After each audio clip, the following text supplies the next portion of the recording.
Kwa hivyo mkereketo wa Kiswahili, karibuni katika uketo wa Kiswahili, mahali pa kitaaluma pa kujenga uelewa, matumizi sahihi na utamaduni wa Kiswahili kwa wote, kuanzia wanafunzi hadi jamii kwa ujumla.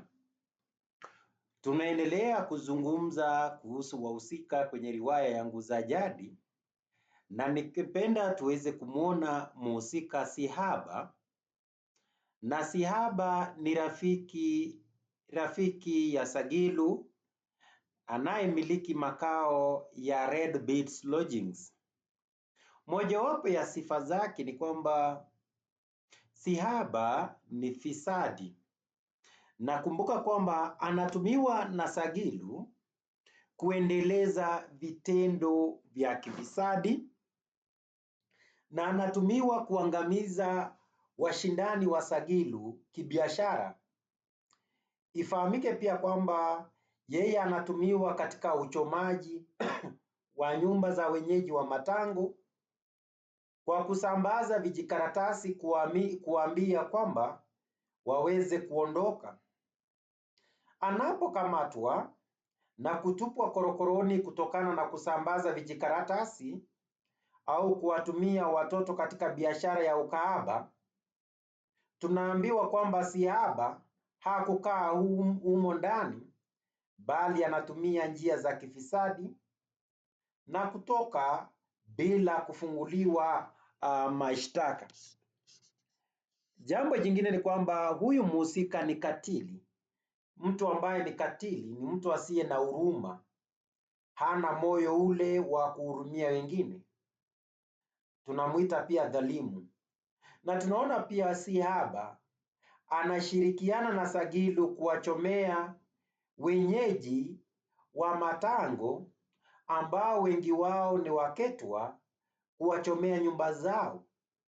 Na tunaona pia kwamba ukatili wake unaonekana pale anapojifanya kuwapelekea Mrima na Mangwasha zawadi siku ya harusi yao, ilhali tunajua kwamba kile kifurushi kilikuwa kifurushi cha kilipuzi, bali haikuwa ni zawadi hasa.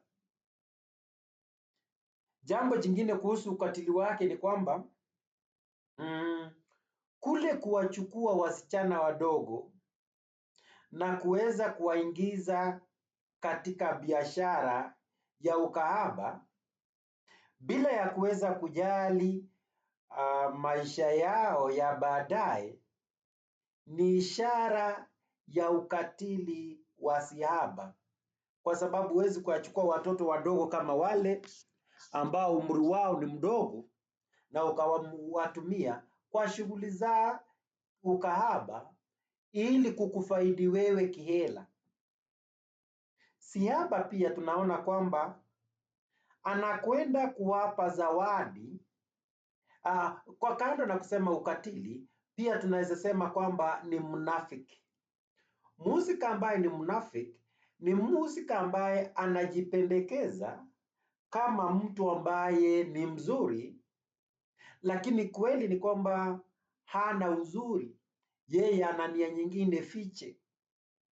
Tunaona kwamba anakwenda kuwapa zawadi Mrima na Mangwasha siku ya harusi, lakini tunajua kwamba haikuwa ni zawadi, bali ilikuwa ni kilipuzi kilichonuiwa kuangamiza maisha ya Mangwasha na mumewe Mrima.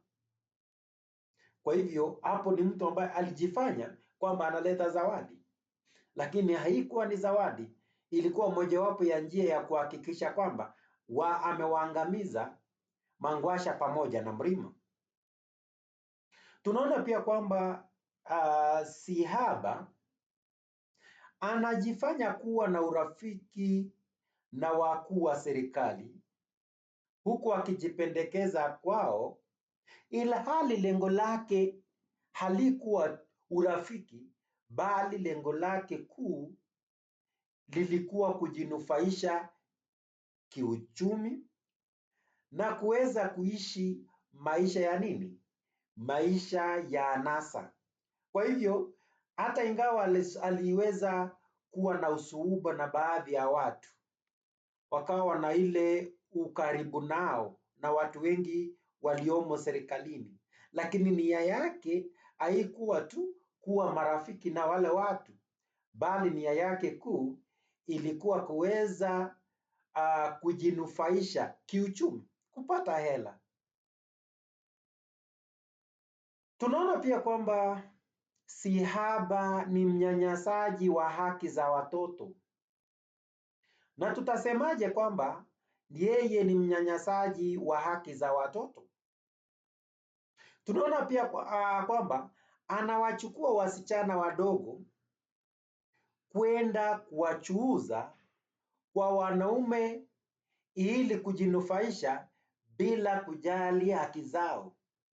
Tunajua kwamba mabinti wadogo wa umri ule walihitajika kuwa shuleni, wao wanajiendeleza kimasomo, ndio baadaye wawe watu wa kutegemewa katika nchi ya matuo.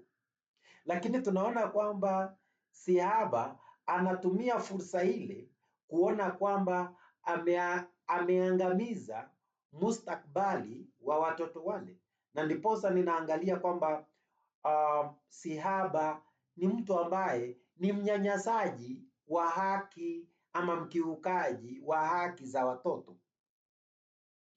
Kumbuka kwamba mahali ambapo pia yeye ni mnyanyasaji wa haki za watoto, angalia kwamba yeye anashiriki katika uchomaji wa nyumba za wenyeji wa matango bila ya kujali kuwa kuna watoto wanaoishi katika makazi yale. Kumbuka kwamba unapochoma nyumba ile, kando na kuadhibu wazazi ama watu wazima katika nyumba ile, mara nyingi utapata kwamba wanaoathirika zaidi ni watoto, kwa sababu watoto wale wanapobaki nje, mara nyingi wataumia kutokana na baridi ya usiku, wanaweza wakanyeshewa. Kwa hivyo ni mtu ambaye hakuweza kujali haki za watoto. Tunaona pia kwamba yeye anashiriki nadhani nimezungumzia kushiriki katika uchomaji wa nyumba za wenyeji wa matango bila ya kujali watoto. Ningependa tujiulize, mbona mwandishi wa kazi hii ya fasihi Clara Momanyi aliweza kumtumia Sihaba katika kazi yake? Kwa njia nyingine, tungependa tuangalie umuhimu wa Sihaba katika riwaya ya Nguza Jadi. Jambo la kwanza ambalo tunalielewa ni kwamba ametumiwa kuonyesha jinsi wanawake wanavyoweza kutumiwa na wanaume kama vyombo vya kuendeleza maovu katika jamii, na hili linaonekana wazi. Tunaona kwamba ila hizi zote, maovu haya yote, maya haya yote, kumbuka maovu pia ni maya, yanaendelezwa na Sihaba chini ya ushauri wa Sagilu. Kumbuka yeye alikuwa na usuhuba wa karibu sana na Sagilu. Kwa hivyo Sagilu ndiye aliyemtumia Sihaba kuweza kuendeleza maovu katika jamii. Kwa hivyo ametumiwa kuonyesha hilo. Pia isitoshe, Sihaba ametumiwa kuendeleza madhara ya ukabila katika jamii, na tunaona hili wakati ambapo anaongoza uchomaji wa nyumba za wakazi wa matango, ambao tunajua kwamba wao walikuwa ni Waketwa. Tunajua kwamba alikuwa anafanya hili kwa niaba ya viongozi wa Kikule ama viongozi kutoka jamii ya Wakule. Kwa hivyo anatumiwa kuendeleza hili. Ni kielelezo cha wale wanaofanya nini? Wanaovunja haki za watoto kwa manufaa yao binafsi.